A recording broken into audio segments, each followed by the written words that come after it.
আমার ভালো করে মনে আছে, একবার একটা গাভী বন থেকে বেরিয়ে আমাদের বাড়ি চলে এলো। আমরা অনেক চেষ্টা করলাম তাকে ফেরত পাঠানোর, কিন্তু সে ফিরে গেল না। আমি মাকে জিজ্ঞেস করলাম। মা বললেন, এ তো ভালো কথা। এই ঈশ্বরের আশীর্বাদ যে গোমাতা নিজেই আমাদের বাড়িতে এসেছেন। এবারে কানাই আর বলরাম আরো বেশি করে দুধ খেতে পারবে। কিছু মাস সেই গাভী আমাদের সাথে ছিল। তারপর একদিন নিজেই সে ফিরে গেল। নন্দ বাবা হতাশ হলেন। আমি মাকে দেখলাম।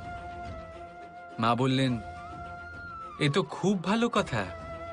এবারে গোবর পরিষ্কার করার পরিশ্রম করতে হবে না। সেই দিন আমি যা শিখেছি আজ আপনিও তা শিখে নিন। যে সমস্যা পরিস্থিতিতে নয়, দৃষ্টিভঙ্গিতে হয়। ধনাত্মক দৃষ্টিভঙ্গি দিয়ে সমস্ত সমস্যা দেখুন। সমস্ত সমস্যায় তার সমাধান আপনি অবশ্যই পাবেন। যদি কিছু বাকি থাকে তবে তা শুধুমাত্র আনন্দ। তাই আসুন এই আনন্দের সাথেই বলুন, রাধা রাধা। আপনার কি মনে আছে যে আপনি শেষবার কবে পরাজিত হয়েছেন? আপনার ভুল কবে হয়েছিল? আপনি কবে অসফল হয়েছিলেন, কবে পরাজিত হয়েছিলেন? মনে নেই? তাহলে তো আপনি নিজের জীবনের সবথেকে বড় শিক্ষককে হারিয়ে ফেলেছেন।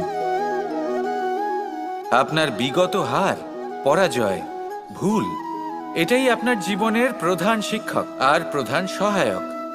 এটাই আপনাকে শেখায় যে কি করা উচিত, কি করা উচিত নয়। এই প্রকৃতি আমাদের কি শেখাতে চাইছে তা বুঝুন। এমন কি কোনো দিন আছে যার শেষে রাত আসে না? এমন কি কোনো নদী আছে যা শুকিয়ে যায় না? এমন কি কোনো বৃক্ষ আছে যার পাতা ঝরে না? এমনই তো হয়। কিন্তু যদি সূর্য পরাজয় স্বীকার করে, তাহলে রাতের পরে কখনোই দিন আসবে না। যদি নদী হার মেনে নেয়, তাহলে সে আবার বর্ষা ঘটাতে কখনোই সাহায্য করতে পারবে না। যদি বৃক্ষ হার মেনে নেয়, তাহলে সে বসন্ত ঋতুতে না নতুন পাতার জন্ম দিতে পারবে, আর না গ্রীষ্মকালে ছায়া প্রদান করতে পারবে। যদি এরা সবাই হার মেনে নেয়, তাহলে ধরিত্রী তৃষ্ণার্ত থাকবে। প্রকৃতি আমাদের এটাই শেখায় যে হার, অসফলতা, পরাজয় এগুলো আমাদের জীবনে আসবেই আসবে, আর আমাদের শিক্ষা দিতে আসবে, আমাদের মঙ্গলের জন্য আসবে। তাই নিজের দৃষ্টিভঙ্গি সেরকমই রাখুন। তাই ধনাত্মক দৃষ্টিভঙ্গি দিয়ে দেখুন, নিজের হার, নিজের পরাজয় থেকে শিক্ষা নিয়ে অগ্রসর হতে থাকুন। নিশ্চিত রূপে আপনি জয়ী হবেন। আর যখন জয়ী হবেন, তখন মন প্রসন্ন হয়ে বলবে, রাধা রাধা। এই পদ্ম ফুল দেখতে পাচ্ছেন? এর অভ্যেস হলো জলস্তরের ওপরে ভাসা। সেই জন্য জলাশয়ের জলস্তর যখন বৃদ্ধি পায়, এই যে ফুলের কাণ্ড দেখছেন, সেটাও বাড়তে থাকে, যাতে এই ফুল জলস্তরের ওপরে থাকে। কিন্তু যখন সেই জলাশয়ে জলস্তর নামতে থাকে, সেই কাণ্ড নিজেকে ছোট করতে পারে না, আর এই ফুল নিজের ভারে নিজেই ভেঙে পড়ে। এবার এটা আমাদের সাথেও হয়। সময়ের সাথে আমরা জীবনে যত সাফল্য পাই, আমাদের জীবনের স্তর বাড়তে থাকে। আর যখন আমাদের সংস্থান কমতে থাকে, আমরা সেই জীবন স্তর ছাড়তে পারি না, আর শেষ পর্যন্ত সেই জীবন স্তরের কারণেই ভারাক্রান্ত হয়ে শেষ হয়ে যায়। সেই জন্য যদি কিছু রাখতে হয়, তাহলে তা হলো দৃষ্টিভঙ্গি। সাধারণভাবে জীবন যাপন করতে শিখুন। সময়ের চক্রও আপনাকে মাত দিতে পারবে না। রাধা রাধা। দৃষ্টি আর দৃষ্টিভঙ্গি, এই সমগ্র লীলা হলো এই দুইয়ের। বিচিত্র হতে পারে, কিন্তু এটাই সত্যি। এবার আপনাকে একটা উদাহরণ দিয়ে বোঝাই। অনেক সময় আপনি কোনো ব্যক্তিকে এটা বলতে শুনবেন যে আমি আমার নিজের উপরে গর্ব করি, আমি নিজেকে নিয়ে গর্ব করি, আমি খুব ভালোভাবে আমার মা বাবার সেবা করি, ওনাদের আমি সবসময় সুখী রাখি, ওনাদের আমি একটা বাড়ি দিয়েছি, সকল সুখ সুবিধা দিয়েছি, ওনাদের জীবনে প্রত্যেক জিনিস দিয়েছি আর দেব যা তাদের প্রয়োজন। এবার আমাকে বলুন যে আপনি কে হন? আপনি হলেন সেই বীজ যা আপনার মাতা পিতা রোপণ করেছেন। আপনার মা বাবাই আপনাকে এই সংসারে জন্ম দিয়েছেন। এবার এইসব কথার কি তাৎপর্য?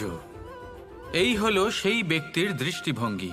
এবার দেখা যাক এই প্রকৃতি আমাদের কি শেখায়। কখনো কোনো গাছকে দেখবেন, যখন সেই গাছে ফল আসে, সে মালিকে এটা বলে না যে দেখো আমি তোমাকে ফল খেতে দিচ্ছি। সেই বৃক্ষ এটা বলে না যে দেখো আমি তোমায় আহার করতে দিচ্ছি, কারণ ও জানে যে এটা হলো সেই মালির পরিশ্রম, এটা হলো তারই কর্মের ফল, আর এটা তারই পাওয়া উচিত। সে বলে যে তোমার জিনিস তোমাকেই অর্পণ করলাম, এ আমার জিনিস নয়। ও জানে সেই মালির গুরুত্ব আসলে কি। এটা হলো তার দৃষ্টিভঙ্গি। সেই জন্য আপনি জীবনে কোন ব্যক্তির মধ্যে, কোন পশু পাখির মধ্যে, কোন প্রাণীর মধ্যে, কোন পরিস্থিতিতে, কোন আবেগের মুহূর্তে কি দেখতে পাচ্ছেন, সেটা আপনার দৃষ্টিভঙ্গির উপরে নির্ভর করছে। তাই নিজের মনে ধন্যাত্মক ভাব জাগ্রত করুন, শুভ চিন্তা নিয়ে আসুন। এই ভাবনাই সত্য হয়ে সামনে আসবে। এই দৃষ্টিভঙ্গি এমন হয়ে যাবে যে আপনার জীবনে সবকিছুই শুভ হবে। তাহলে আসুন আর আমার সাথে ভালোবেসে বলুন, রাধা রাধা। আপনি কখনো কোনো সাধারণ পাখি দেখেছেন, যেমন বাবুই? সে কি করে? সে কোনো গাছের ডালে নিজের বাসা বানায়। এবার সেইখানে বাসা বানানো সহজ ব্যাপার, কারণ সামগ্রী আশেপাশেই পাওয়া যায়। কিন্তু সমস্যা হলো আক্রমণ।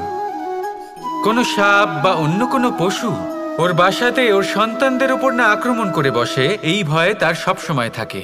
আর এটা সব থেকে কঠিন ব্যাপার এদের জন্য, নিজের বাসায় নিজের সন্তানদের সুরক্ষা। আর বাজ পাখি, যদি আমরা বাজের কথা বলি তাহলে তারা কি করে?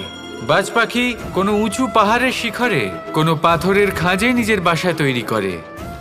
এবার ওখানে বাসা বানানো একেবারেই সহজ ব্যাপার নয়, কারণ সামগ্রী আশেপাশে পাওয়া যায় না, দূর থেকে নিয়ে আসতে হয়। কিন্তু সেইখানে আক্রমণের ভয়ও কখনোই থাকে না। এইভাবে উচিত রূপে ও নিজের বাসা রক্ষা করতে পারে, নিজের সন্তানদের রক্ষা করতে পারে।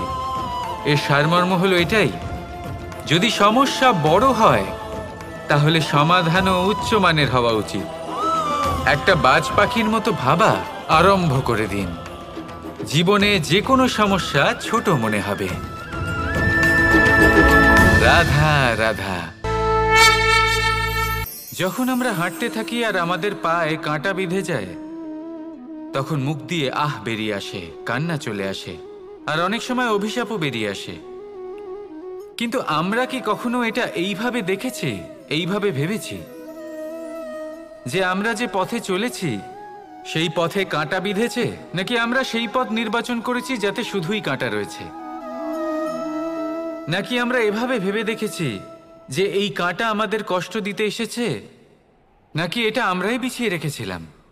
সাবধান থাকা উচিত ছিল, কারণ কাঁটা বিঁধলে যন্ত্রণা হবে, চিৎকার করে ফেলতে পারি, মুখ থেকে অভিশাপও বেরিয়ে আসতে পারে।